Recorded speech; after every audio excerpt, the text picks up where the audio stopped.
This is another recording taken from the files of experimental sessions conducted at the Monroe Institute.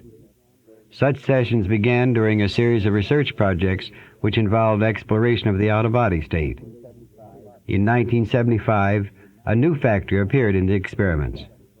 For reasons that were brought out later, our out-of-body explorers suddenly found themselves meeting and communicating with other conscious intelligence, or so it seemed. Such meetings were totally unlike the typical trance states of mediums and hypnotic subjects. First of all, our explorers were fully active in their own consciousness, able to perceive, analyze, and perform their own decision-making. Second, none of those with whom they communicated had a basic identification as a person, a human being who had lived and died on our earth. Not a single dead aunt, uncle, mother, or grandfather in the entire group. This was something different. In these experimental sessions, the explorer, as we call them, is lying in a darkened isolation booth. Vocal communication is through headphones and a microphone close to the explorer's face. Electrodes on head and body provide monitoring of physiological states. In the control room, a monitor keeps in contact with the explorer, much like with a super telephone. It is the recordings of these conversations that make up these explorer tapes. Usually they are of a three-way contact, the monitor, the explorer, and reports of conversation or activity with the third party. In this case, our explorer is JCA, a professional and executive in the field of social and mental health services. As we pick up the recording, JCA is already beyond physical matter reality and reporting in. Feeling nothingness, of being nothingness. I found myself in total blackness, being there, not being able to feel or see my body, but feeling where my eyes should be, looking around to see what's there, not being able to see anything, feeling myself to be energy, and feeling energy around me that would represent other people. And meeting my guide, who was also not in body form, and who this time spoke to me in a very deep voice, showing me that it was still him, although his voice may be different, or the way he looked could be different. He's still the same person. And the feeling of nothingness is quite comfortable. Shedding the body is not scary. Ask your guide if he has any questions, any answers, any messages, or any information for you, for me, or for anyone else that we can convey. Okay. I was saying that tonight is a lesson for me to experience energy on another level, to feel energy. Apparently this has been triggered off by my paying attention so much to physical body and to death of physical body, rather than looking at the being above that or beyond that.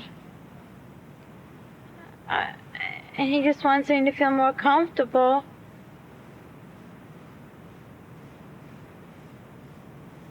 with death and with not seeing a body, which again is going to prepare me for more communication, for more learning. This is This feels very reassuring. I don't know why it feels that way. Ask him to describe for you the interactive position between this energy that is you now and your physical body when you are in it, when you are not in it. What is this relationship between this energy body that is you and the physical body that you wear and inhabit? That's a good question. I'm going to believe this. Part of my energy that I have when I'm out of body is used to build my body. And when I use this energy to build my body, being here on Earth, that blocks or curbs my thinking process so it doesn't go out of body. And the thinking process apparently needs to be curbed in order to communicate with the other personalities that are here on Earth.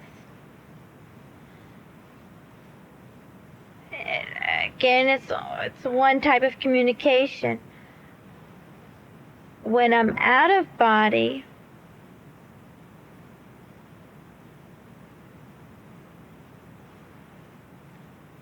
I take most of that energy that's used for my body with me, but enough to keep the body in form is left here. But it permits me to open up my mind and to be aware that there are other personalities, other brains, so to speak, to communicate with, to talk to learn from.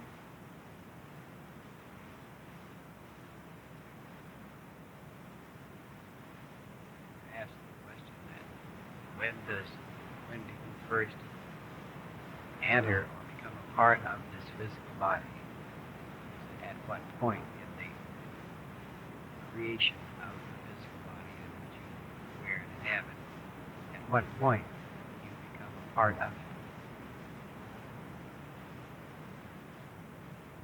Apparently, although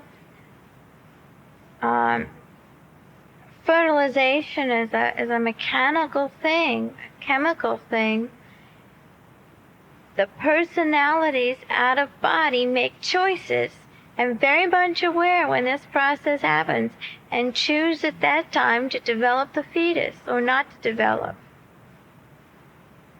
So part of my energy, even at this moment, may be used to develop a personality, a body, and part of my personality. And I may have several bodies going on at the same time. Several bodies being developed at the same time.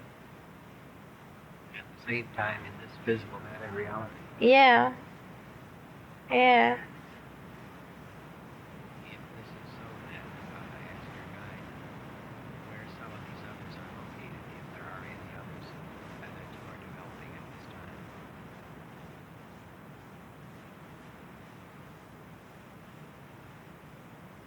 He's willing to tell me right now is one is old, and one is crippled, one is male, and where they are, I'm not ready to know. And I could feel being old and crippled. I really couldn't feel the being male. Very good.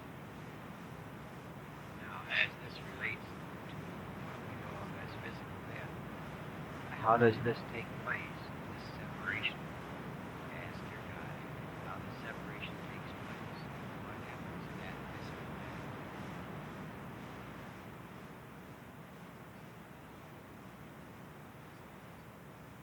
Sense, but the energy returns to the personality, and it strengthens.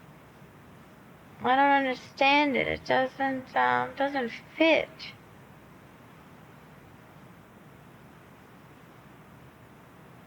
What is the purpose? Ask your guide then. What is the purpose of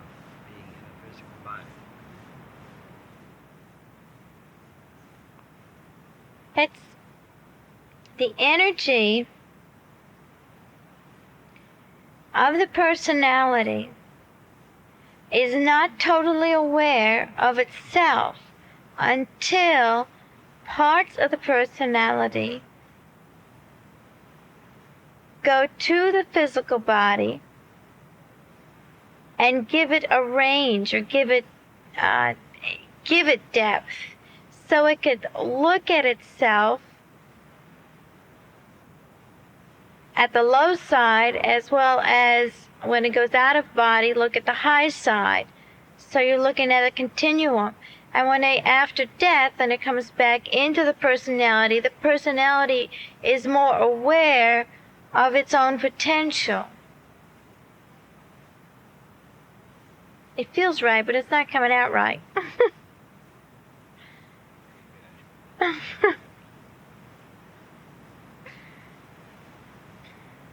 Then let's move that one down. Let's do what? Let us try another approach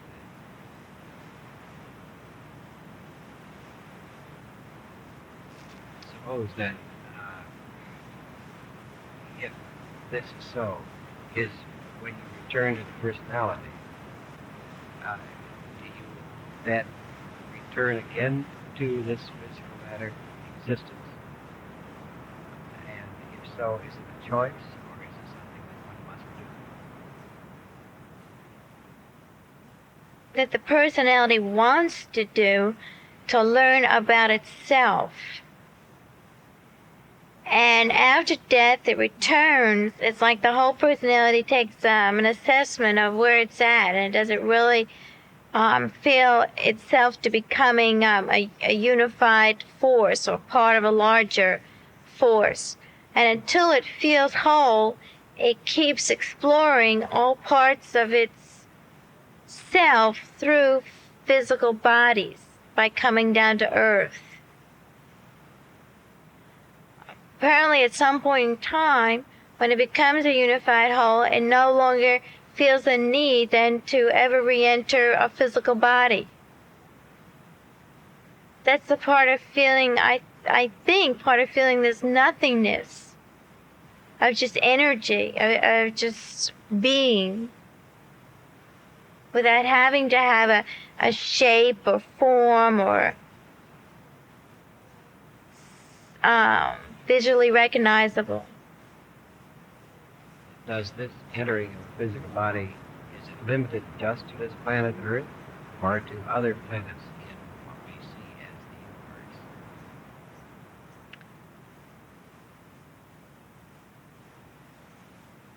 universe? We go to other places. There are beings other places, and our energy is aware of all these other places. Do we inhabit physical bodies in these other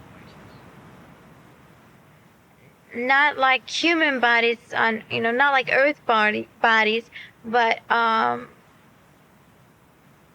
other forms of things or beings, like those Martians I saw. We may do that. So it could even be that part of our personality is playing against another part to maybe work out a problem or not a problem, that's not correct. To help understand the personality. Yes. What are some of the other forms on other planets? What are those other forms like? They're not like our physical form here. What are those forms like? Ew, you showed me ones like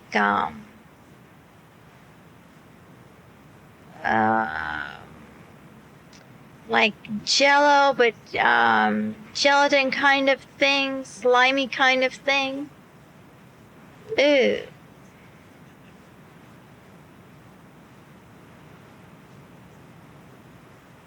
Are these located anywhere near the planet Earth in our physical systems? I get thousands of light years away.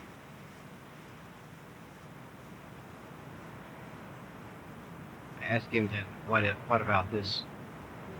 These ones that you described as Martians, were they really from what we know as the planet Mars?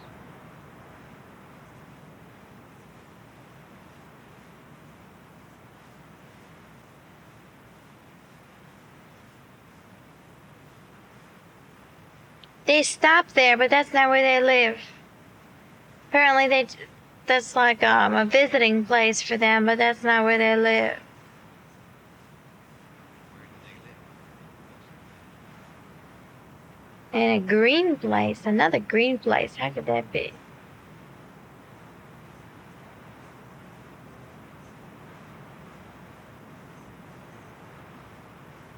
that thousands of light years from here? Yeah, it's pretty far away. We were almost going to go, but then we decided not to. I'm not so sure I want to go that far right now.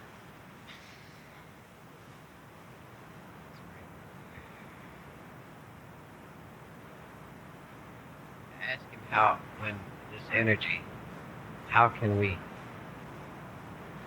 display this type of energy, that issue? How can we display it in a form here in this physical matter world that people will really discern it as what it is, another form of energy?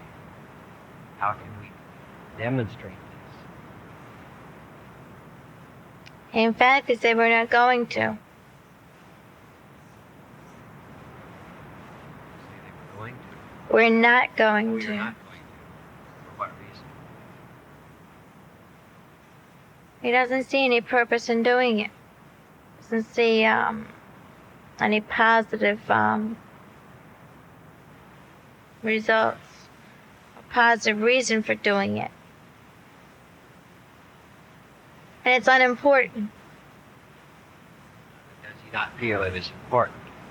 Ask him if he does not feel it's important that we make this culture in which we exist aware of this energy? Oh yes, he feels that needs to be done. How can we best do this?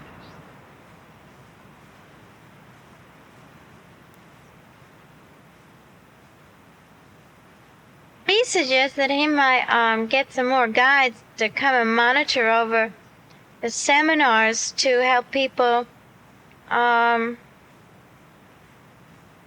stay in 12 and feel very comfortable in 12, so that they would want to keep returning to 12. Because the more they stay in 12, the more they are going to realize that they're part of a much bigger force or personality. That would be very helpful.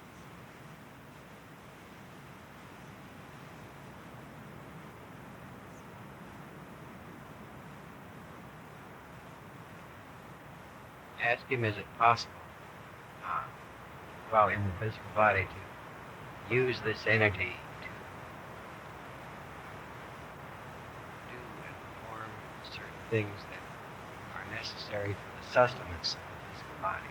For example, is it possible to use this energy of which you are and to convert one form of matter into another form of matter that can be assimilated and digested and act as nourishment for the physical body? In other words, can we take dirt or soil and convert it into something that will give nourishment to the physical body? Can we do this with this energy?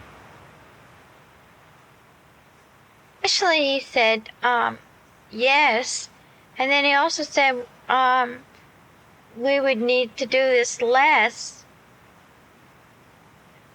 if we use this energy to slow down our own metabolism.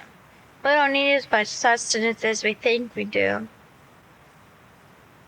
And therefore, a lot of the foods that are around us already, even in some pretty hard times, would hold the physical body together.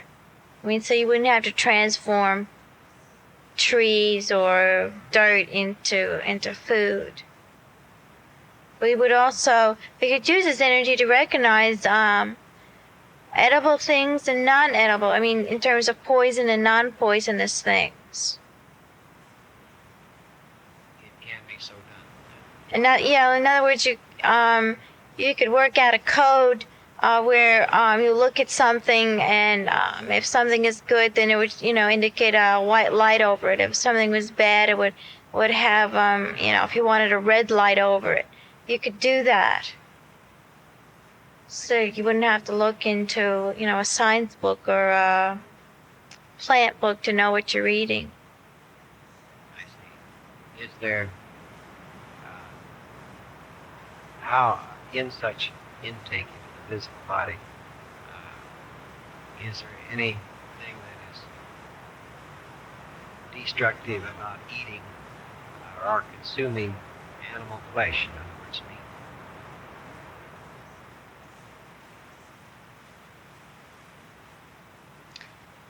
It's harder on the body. Our body was made more for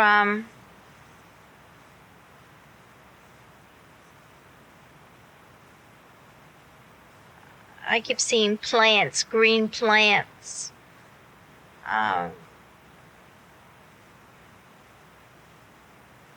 But we have the capability of making our body able to handle animal fats or animal meat if we wanted to.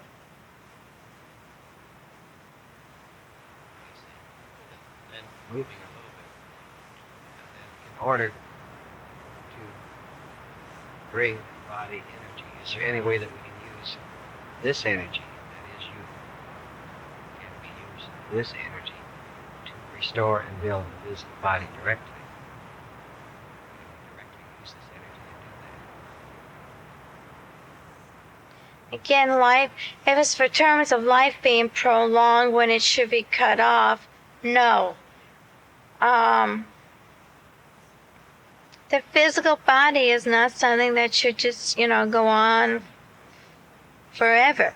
Although the energy would be able to do that, it's not going to help the overall personality to learn from it.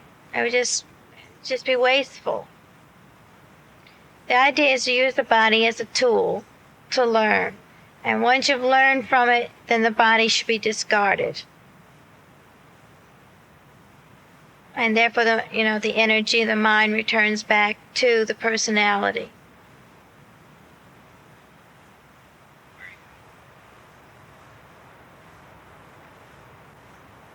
In this question of personality, in the habitation of the physical body, is there a structure?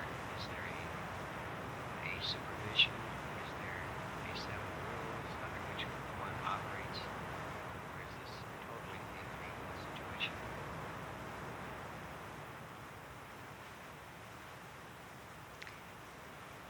I'm not sure what you're asking. I'm asking, is there a set of rules or laws under which one, this energy, which is you, operates in terms of inhabiting a physical body and elsewhere? In other words, is there a supervisor, a boss, or whatever, who instructs you and decides what you do? Oh, no, the energy itself decides. Now, if the energy itself makes wrong decisions or misuses the energy, then it destroys itself. If it makes correct decisions, it builds or strengthens its personality.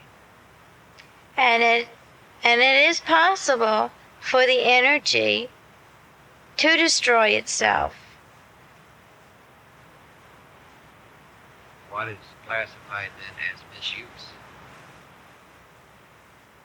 When it has not added to its present knowledge. It hasn't learned, it hasn't gained anything more than it knew previously.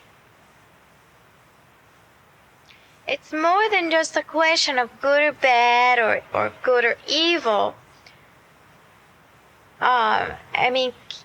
for example, killing by itself would mean that it would destroy the energy. If the killing of whether it be animal or another human being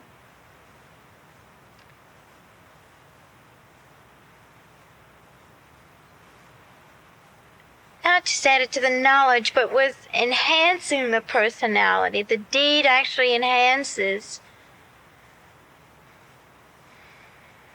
previous knowledge or understanding, then that may be used as additional strength. If the killing was for the sake of killing and nothing learned, nothing gained, then it could destroy the overall personality. It's almost like, but it isn't, a chemical reaction. I mean, there isn't a super guy who destroys the energy. The energy itself may destroy itself. Under these conditions, of 100 personalities who exist in planet Earth, and then perform or do not perform certain acts, how many of them are so destroyed by lack of growth out of 100 who exist here?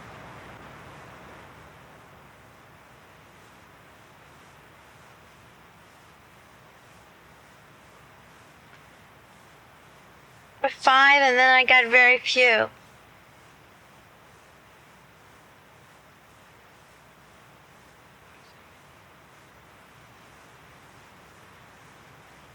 It's also possible for these energies to merge with another energy who are at the same developmental level.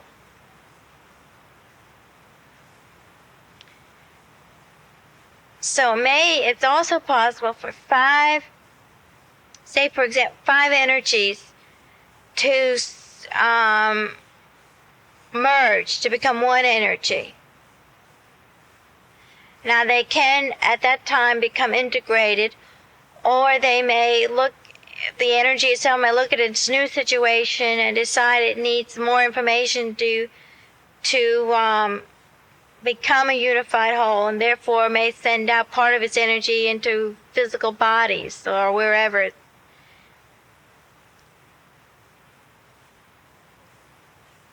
But there also seems to be a hierarchy of understanding that goes along with this. As the energy is strengthened, it moves up a hierarchy of knowing.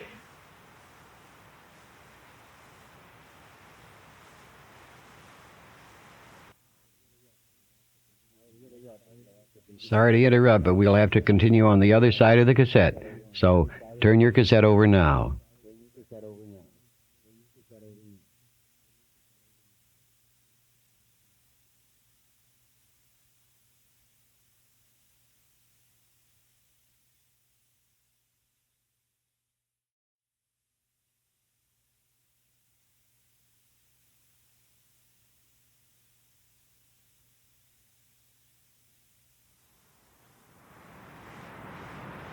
Then what would be where does this hierarchy of knowing lead to?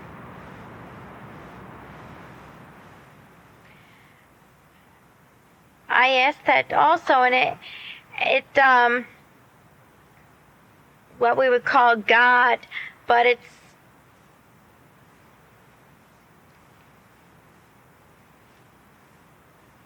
I can see it, I can feel it, but I can't say it. It doesn't. The words don't say what it really is.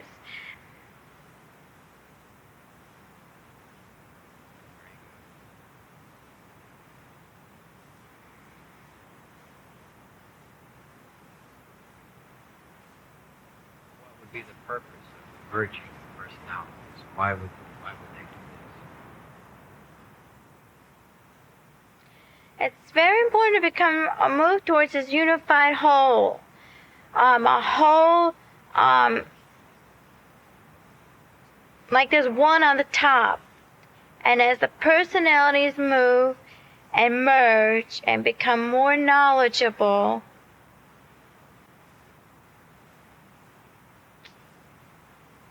and the level of understanding increases, they move on up to this one that doesn't make sense verbally, but visually it makes a lot of sense. All right, then I think give us a lot of material to think about. So you thank your guide and ask him if there's a name we can use for him, such as the name that Seth uses for Seth. We would like to have a name for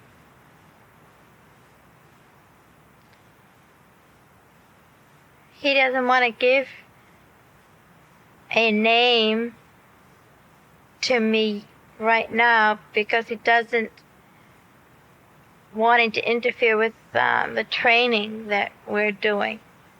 And he's afraid that I'll be too, not concrete, but that's close with him. And that I need to be more and more aware. Like he can do his work better, he feels right now, without my giving him a name. I mean, it's bad enough that I've given the name guide. All right. Ask him if there's any other training exercise he would like you to perform before we close this session. No, he thinks I've gone further than he really anticipated I would go tonight. So he's quite satisfied. Very good. Thank you very much. And there you have an early session with JCA. We apologize for the quality of the recording, but it's the best that we could do with this particular tape. At a later session, JCA continued.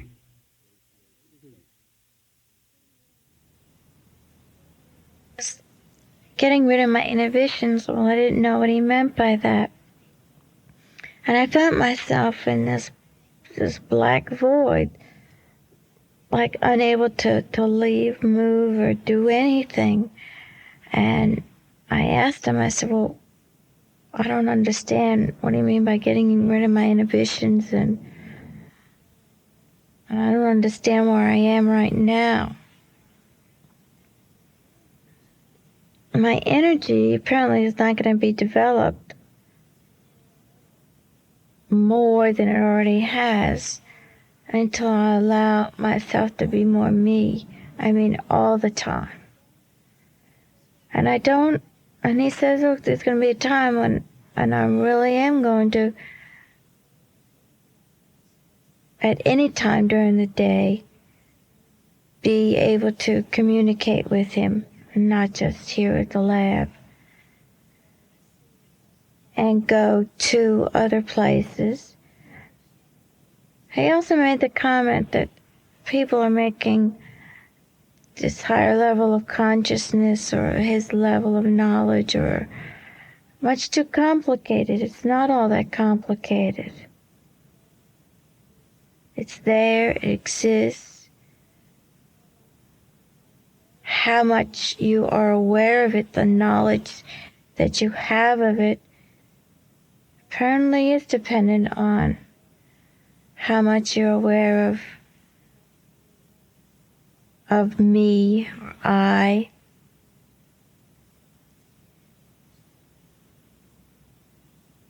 Ask him then. Ask him what are the differences between this level in physical matter on the planet Earth and where he is. What are the steps in between?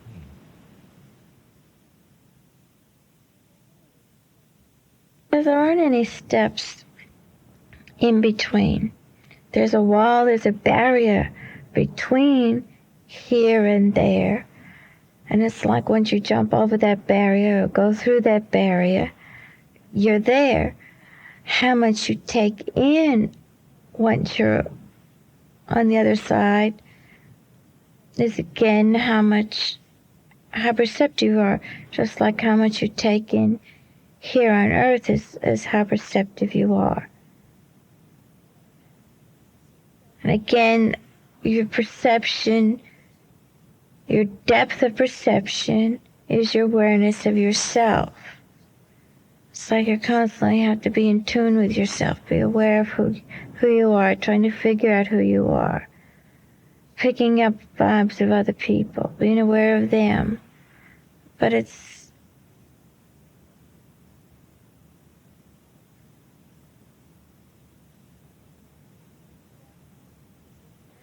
steps to get over there is pretty much being free enough within yourself to knock down that barrier. What is the barrier? What is the barrier? Barriers in your mind.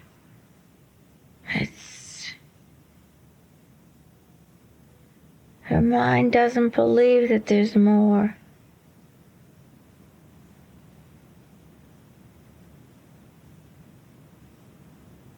How can we demonstrate to the mind that there is more?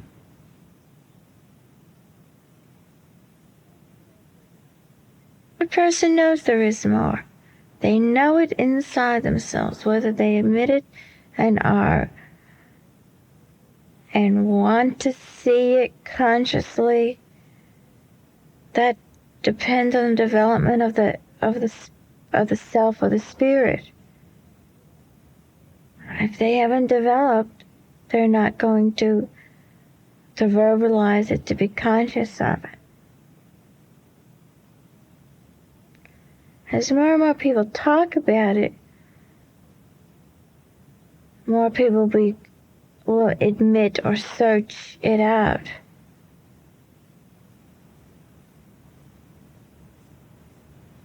How can we here improve that search?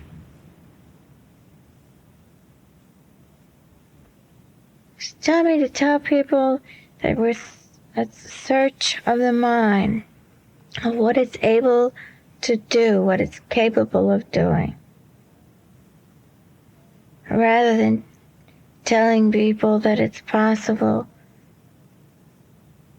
to go out of body.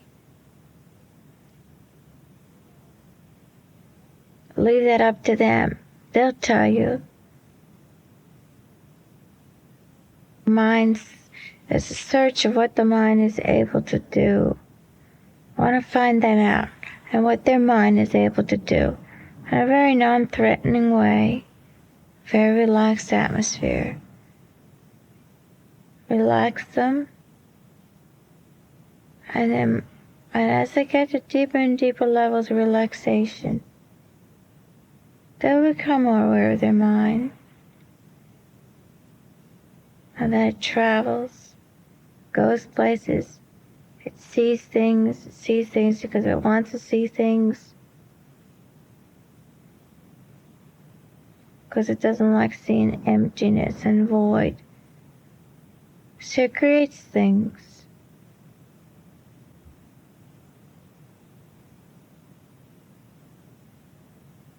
But the universe itself is a great big void, it's all black.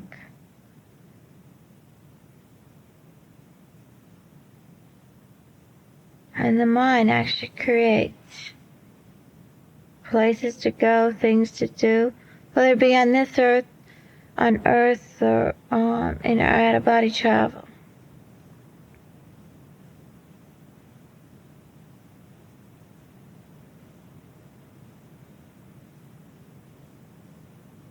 And the fact that there are people on other earths or other planets is because their minds wanted to create something to give them exercise to see what they would do, what it'd be like. Can we contact people on other planets like we are doing now? Sure, but you have to realize that it's what we want to see, what they want to see. Like, there's really nothing out there. I mean, the true reality, absolute reality, there is nothing. We create it, they create it. We can communicate with them, and we can meet their minds and see what their minds see or have made up.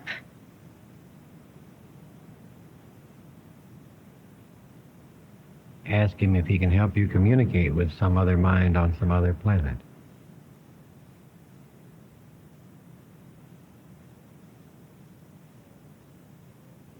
He did, and briefly when I was talking just a second ago,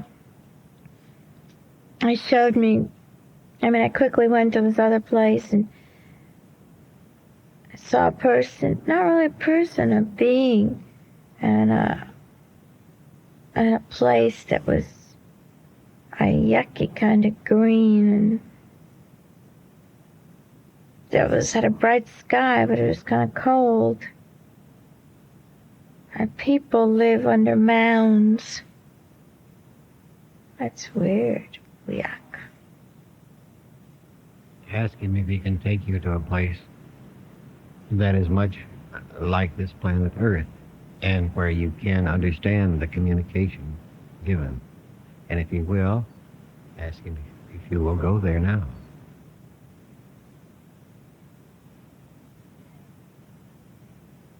So, what's called, the name of it is City in the Sky. It's not in this universe, it's outside of it. It's very pretty buildings, very bright.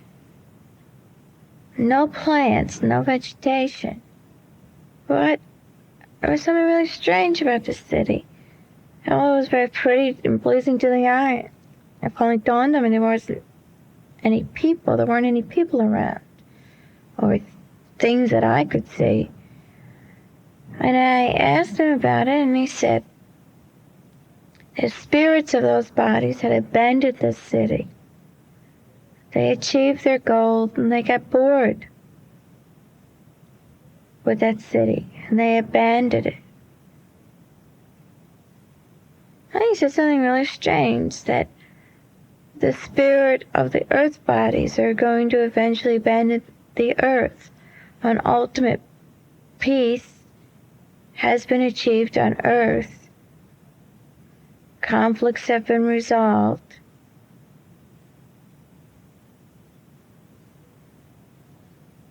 That the spirits of our bodies are going to abandon earth too. It's no longer going to be interesting. There's nothing more to be learned. Where will they go when they abandon it? It's not a place. It's just this void. The spirits don't have bodies. They're just energy, and energy exists with what we call the universe. But of course, they're not something that you can perceive. They're something, I guess, that you could feel. Just there.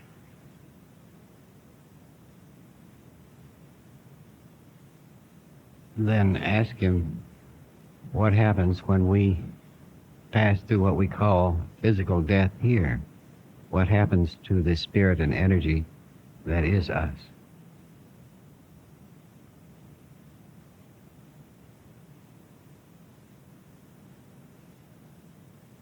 Energy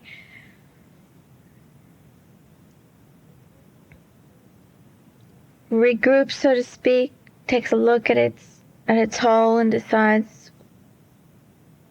what it's going to do next. Whether part of it still may exist in other bodies, and it may decide it wants to break off some energy to make another body or go someplace else, or it's time to integrate itself into a larger mass of energy.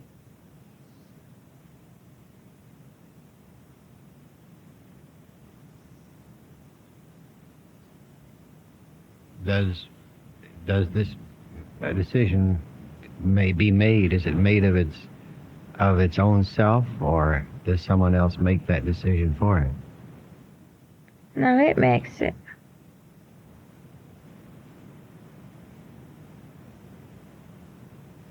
What other choices? What happens if it integrates with a larger band of energy? A larger band may decide also to create some more people or things or whatever. Because the ultimate is to eventually all these various energy systems to become one. And what happens there, I don't know. If it becomes one, I guess then that one may live like that for a long time and then decide it wants to start all over again.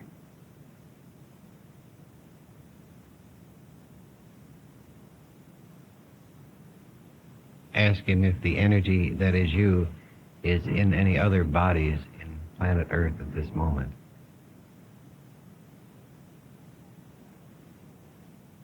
I was trying to find out where or with whom and I can't seem to receive that communication.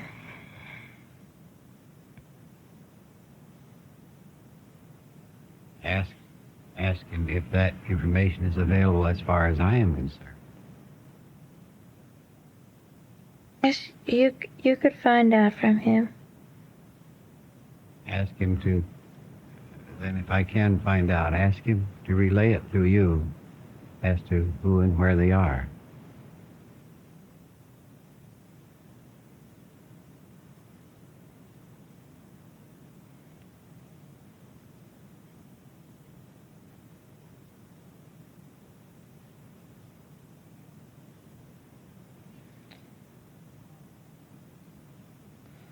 Nope.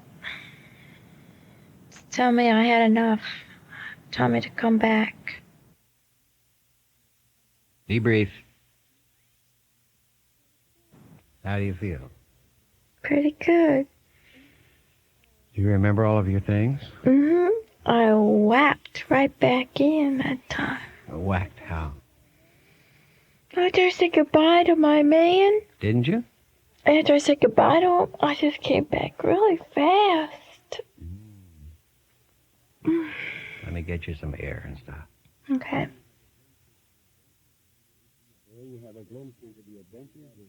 And there you have a glimpse into the adventures of JCA.